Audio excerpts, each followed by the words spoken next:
Jangan seperti itu. Tapi harus apa? Skill up.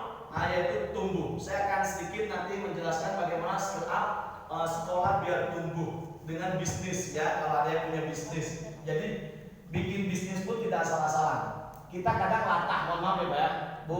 Latahnya apa? Ada bisnis ini ikut-ikutan, punya uang ikut, padahal belum tahu coachnya siapa, pelatihnya siapa, murabinya siapa. Kedua, strateginya kayak apa ilmunya. Kita ikut-ikutan akhirnya anjlok. Sekolah, ini sekarang ada sekolah. Bapak Ibu membuat sekolah, memang saya evaluasi Bu, mohon maaf saya nggak nyinggung siapapun.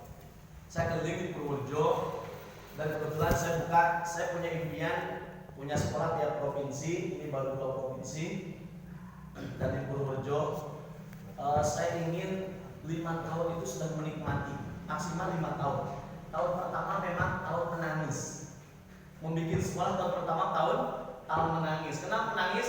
Manajemen masih belum manage, ya kan? Masih cari-cari. Kedua, guru-guru masih kadang keluar, kadang enggak. Gajinya pun masih bingung. Masukan belum ini. Nah, saya berpikir bagaimana bisa bisnis, bagaimana bisa bikin sekolah dengan dakwah, amanah, kemudian langsung laris. Jadi kalau di bisnis itu saya pernah ikut pelatihan sama master di Jogja, Bapak Ibu. 3 bulan harus laris. Kalau 3 bulan nggak laris, nggak usah dilanjut. Berarti nggak tahu ilmunya. Maka dijamin 3 bulan itu harus laris. Nah, kami terapkan untuk sekolah, ya. Kami terapkan untuk sekolah bagaimana buka langsung laris. Dan alhamdulillah, saya pertama buka Sasabila ya. Itu dulu saya yang bikin Sasabila awal. Sasabila bukan dari PKS, SDIT tapi non partai. Itu dulu saya bikin orang itu. Kemudian di Jogja yayasan memang banyak Muhammadiyah. Saya diamanahin tolong bikin SD di Purworejo karena saya alumni Jogja. Saya bukain garasinya Pak Haji Jainuddin Aroma SSC. Saya bongkar, saya bikin kelas, saya desain. Alhamdulillah ya, ternyata pesertanya yang pertama siapa? Gus Hakim Maron. Maron semua di saya dititipkan sampai ngajinya ke tempat saya. Maksudnya titip anak saya. Ini Gus Aldi, adiknya itu semua yang sekarang hafid dititipin di saya. Saya kaget. Terus kemudian pimpinan-pimpinan partai pada nitip. Pertama langsung laris 25 waktu itu. Dan alhamdulillah sampai sekarang tiap tahun, sekarang saya serahkan lagi ke Yogyakarta, bukan pribadi, karena ini yayasan, saya serahkan lagi. Saya nggak menikmati, tapi saya bahagia. Kenapa? Bisa membangun, bisa mendirikan, itu alhamdulillah. Nggak perlu nanti ingin dikenal, tidak perlu. Yang penting apa? Berkembang, bisa bermanfaat untuk umat, itu aja, kan? Bertumbuh. Kemudian saya bikin lagi di Aceh. Di Aceh itu saya dulu konsultasi 3 TK, di antaranya TK Ipo Santosa. Ipo Santosa kan trainer internasional ya. Dia punya franchise namanya Khalifah. Kebetulan di Khalifah itu tidak ada upgrading. Enggak beli franchise 100 juta tapi nggak ada upgrade. Nggak ada upgrade. Akhirnya saya dipanggil untuk upgrade untuk guru-guru dan anak-anak sama orang tuanya. Jadi karena memang sekolah itu 3, orang tua ya, komite, orang tua, murid dan guru. Ini harus satu kesatuan, tidak boleh dipisahkan. Saya konsultasi, muridnya 160, TK-nya itu TK, belum KB-nya. Dan bagaimana kedepannya anak ini biar satu visi, kedepannya juga hafalannya bisa nyambung. Hanya saya tawarkan SDIT, namanya SD Quantum, bukan IT, SD Quantum School. Saya dari mana uangnya? Ternyata tanpa modal. Caranya gimana? Saya cari kontrakan dulu. Saya di pasarnya dicek dulu siapa yang mau ikut. Ternyata angkat tangan dari orang tua itu semua. 2 kelas waktu itu. Kok banyak banget Pak, alhamdulillah. Saya langsung buka 4 juta pendaftaran. Ternyata mau semua. Saking percayanya, ini modal percaya. 4 juta mau, alhamdulillah. 4 juta kali waktu itu 45 orang. Saya langsung kontrak 60 juta setahun. Saya bikin 3 tahun kontrak biar aman dulu. Ternyata alhamdulillah tiap tahun ini 2 kelas, 3 kelas, ini mau angkatan ke-6. Dan ternyata dahsyat. Saya tidak harus kapan setor ke saya tidak mikir itu. Ini udah dibangun ada untuk nanti 5 tahun insya Allah sampai 6 tahun. Nah, lalu saya buka lagi TK yang mungkin Bapak bisa lewat di bekas mall, bukan mall, apa namanya, WS ya, Soselban yang depan BTC. Saya sekarang bikin TK namanya Pak Islamic School dan alhamdulillah murid 80. Kemudian SD-nya saya bikin bangun di lantai 3.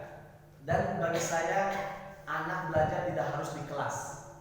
Lantai 1-2-nya dibikin gudang, lantai 3-nya kosong, saya tutup, nanti belajarnya tergantung. Mau di luar, mau di masjid, yang penting ada kemauan, ada keinginan, ada keyakinan bangun bertumbuh, itu aja kuncinya. Halo? Paham ya? Nah ini motivasi nih. Apalagi Bapak Ibu sudah punya kelasnya, sudah bagus-bagus. Saya lihatnya kelilingnya kemarin terakhir Pak Huda ya di Wareng. Saya baru kemarin ngisi. Tempatnya udah bagus-bagus. Azuro ya. Sana saya lihat tuh keren banget. Dia harus kurangan.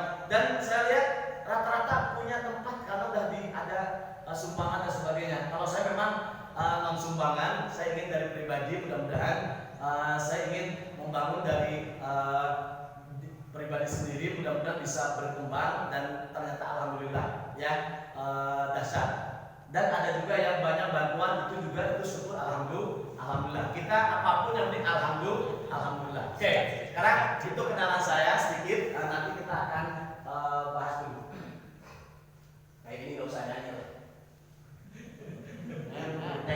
Lihat tugas kita ya, membuka gembok Kemandega. Ulangi, apa? Membuka gembok Kemandega. Jadi kita tuh mohon maaf, mau maju, mau bertumbuh, mau berkembang itu sudah mandek dulu di otak. Saya nggak mungkin bisa kayak MI-nya ini, MI-nya itu, MI unggulan. Coba saya tanya, mungkin nggak Bapak Ibu sekolahnya unggulan semua? Mungkin. Kita nanti lomba Pak. Saya ingin nanti sama Kang Taufik ngobrol. Tidak hanya beberapa MI aja yang jadi unggulan.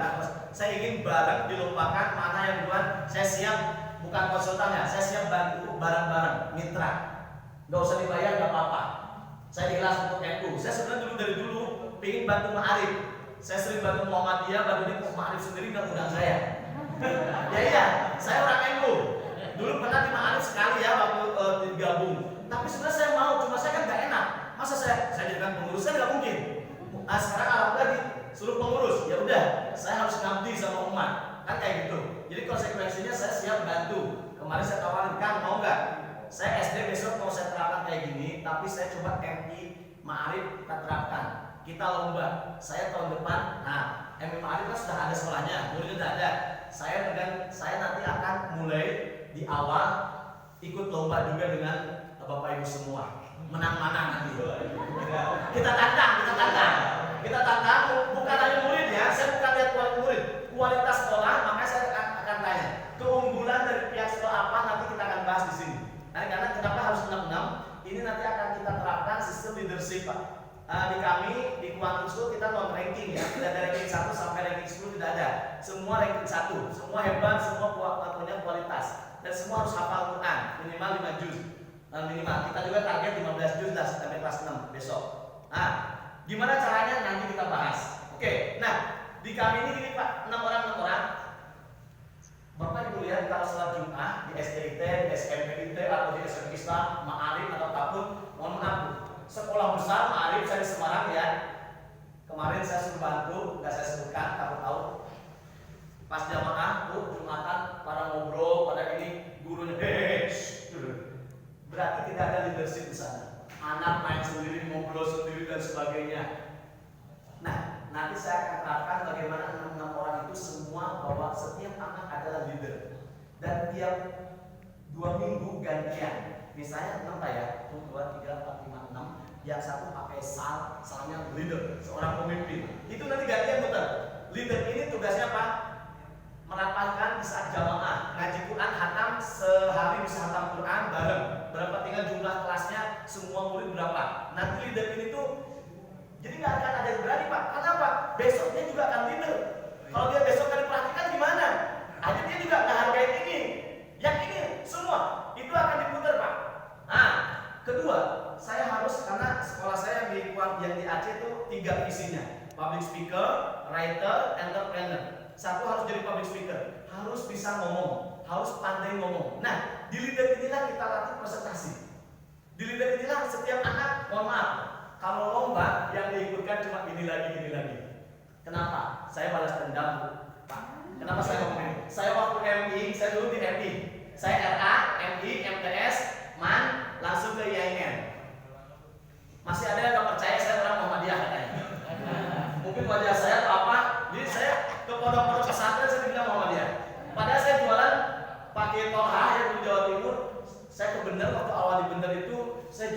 bilang Muhammadiyah. Sampai dicek bahasa Arab sama kunut. Coba kunut, ya gampang itu udah biasa dari kecil kan. Oh yang lain itu ceknya kan baca kitab kuning atau apa gitu kan. Ini ceknya kunut ya gampang banget. Dulu Pak Kiai sampai benar saya 7 kiai. Mungkin wajah saya kayak Muhammadiyah atau kacamatanya atau apanya saya nggak tahu ya. Padahal itu kacamata banyak juga. Tapi nggak tahu kok orang bisa lihat saya Muhammadiyah. Saya nggak tahu dari apa versinya. Pak Huda juga kemarin padahal Muhammadiyah pengen. Baik, lanjut. Ini secara sekilas. Nah, kedua writer, setiap anak harus jadi penulis. Karena tiap hari harus menuliskan sesuatu. Kemudian disampaikan dengan siapa? Pak, cara nanti ini berpasangan, yang mana berpasangan. Dan nanti materi yang saya ini akan saya ujikan juga ke Bapak dan Ibu. Berpasangan sampai mana menyerap informasi dari saya. Dan tiap orang pasti berbeda penyerapannya. Makanya Ibu kalau ada pelatihan, mohon maaf Pak, latihan dikirim cuma yang ketangkapnya ketawanya aja. Ada yang ketangkap apa ya lali orang dicatat mainan WA, ya kan? Akhirnya apa enggak ada serap. Maka hari ini saya walaupun sebentar tapi nanti jam 12 saya ingin aplikasi dari pertemuan ini ada. Karena mohon maaf kalau hanya ceramah aja cuma keluar lagi, tapi kita ke aplikatif. Bagaimana learning by doing, kita belajar dengan melakukan, itu akan lebih kuat. Nah makanya kita nanti akan praktek. Nah kita praktekkan, coba di MP masing-masing. Saya yakin semua pintar. Yang lomba bukan hanya itu aja. Yang lomba itu biar bangga, itu lagi dikirim biar juara. Karena kami mohon maaf di sekolah kami yang dikirim bukan hanya itu. Kalau bisa semua ikut. Kenapa? Karena nanti Pak mohon maaf yang asalnya nggak bisa ternyata jadi bisa. Kenapa? Pede, dihargai, diapresiasi. Kita mah karena ingin juara, ini lagi. Kapan latih yang lain? Ini saya korban waktu MI. Saya MI nggak pernah lomba Pak, nangis saya tersiksa. Karena otak saya on. Saya dibilang bodoh, saya dibilang nggak bisa Pak. Ranking murid 28, saya ranking 28. Dari kelas 1 sampai kelas 4 saya istiqomah, ranking saya 28. Ini saya hebatnya bisa istiqomah. Kenapa? Sama, saya bisa baca kelas 4 Pak. Tapi bagi saya kesuksesan untuk bertumbuh bukan milik ranking 1 sampai 10, tapi milik kita. Paham?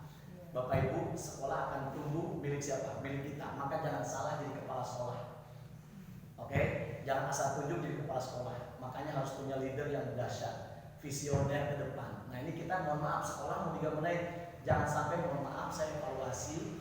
Ada sekolah itu mohon maaf saya bukan ada di sini di sana aja yang jauh. Layak ya walah yang ya. Jadi hidup segan mati tak mampu. Tapi dijalankan akhirnya ya mohon maaf kualitasnya nol, tidak ada apa-apanya. Kasihan siapa muridnya juga, karena gurunya juga santai aja, nggak disiplin dan sebagainya. Ini terjadi bukan di sini, di sana. Kemudian Pak ada yang dia siap untuk kedua, untuk keunggul, tapi masih belum disiplin, belum punya SOP tiap pekerjaan. Maka kita nanti bikin SOP. Setiap apapun harus ada SOP. Ketiga, sekolah prestasi unggul. Nah ini yang kita kejar. Nah kita lomba Pak dari 3 berapa ini? Berapa MI ya semuanya? Kang, MI-nya berapa semua? 37 MI. Kita nanti akan insya Allah saya akan support hadiah dari Gurame, dari saya Gurame Guru Asik Menyenangkan. Mudah-mudahan terbaik sekolahnya saya akan hadiahkan. Gak tahu nanti hadiahnya apa. Yang penting kita lombakan mana yang terbaik, sekolah terbaik, unggul, baik muridnya, orang tuanya, gurunya. Kenapa saya bilang gini? Karena sekolah kami adalah sekolah orang tua. Jadi bukan hanya muridnya yang belajar. Kenapa? Saya capek kalau mendidik anaknya aja. Maka orang tuanya saya bikin sekolah orang tua. Maka di sekolah saya di TK, orang tuanya mohon maaf tiap bulan mengajar 5 orang, 1 orang 20 menit minimal. Setiap bulan ada. Kemudian kedua, parenting wajib setahun 7 kali minimal. Tapi rata-rata 9. 3 kali nggak ikut cabut anaknya dari sekolah saya. Selesai. Ternyata dengan tegas kita kadang takut. Terus saya mau muridnya bubar kami piye? Karena kita nggak pede.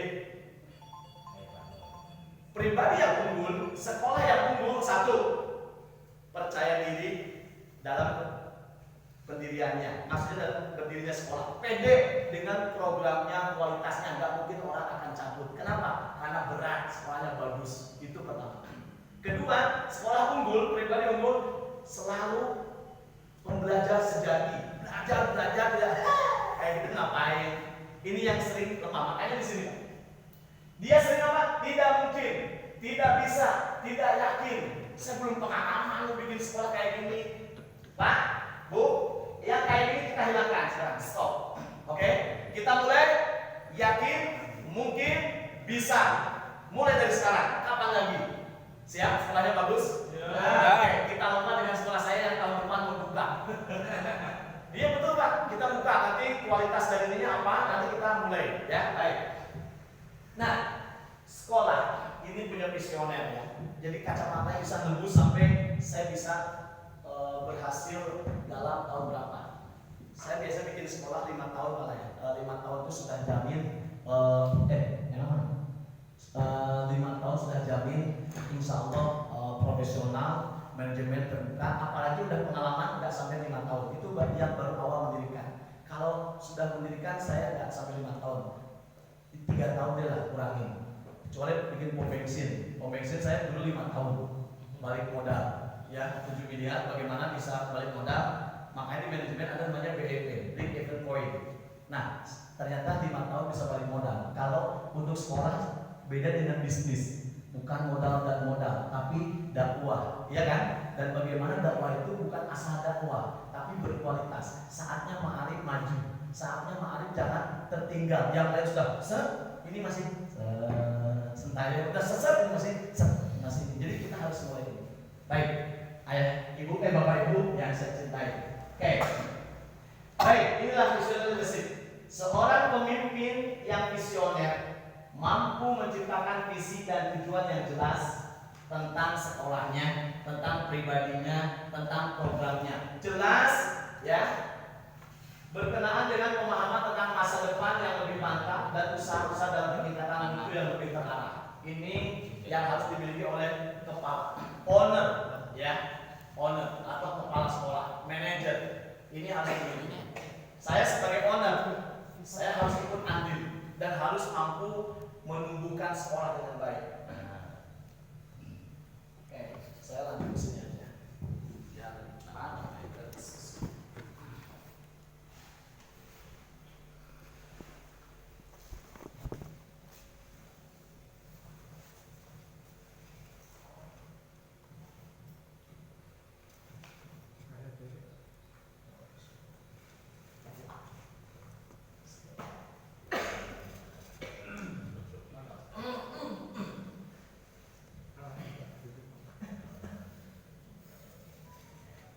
juga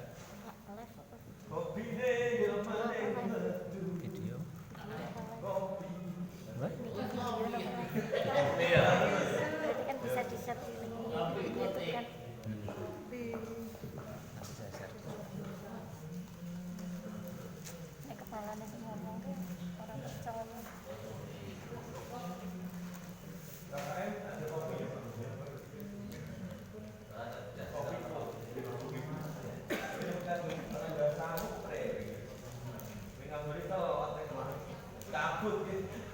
Silakan sampai ngopi Pak.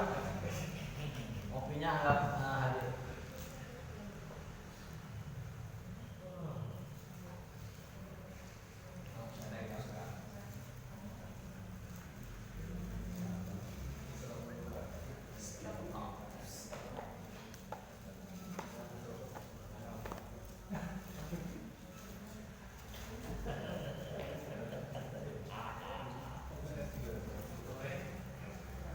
Dan coba kita jawab dulu biar rileks. Sekarang saya sampaikan. Tadi agak cepat, sekarang saya pelankan.